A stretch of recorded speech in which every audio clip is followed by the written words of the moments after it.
สวัสดีครับวันนี้เรามาทำอะไรกันครับ มา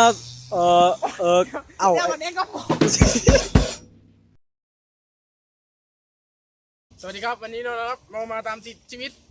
อาจารย์ไก่ครับอาจารย์ไก่ของเมืองครับ มาทำอะไรกันครับ มาจับประกาศครับ เรามาดูกันเลยนะฮะโอ้นี่คือวิถีชีวิตของชนเผ่า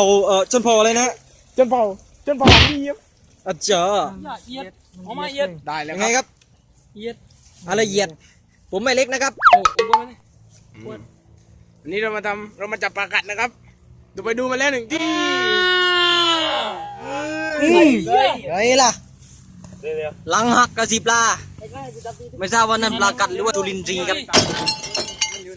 ไอ้แก่คุณลุง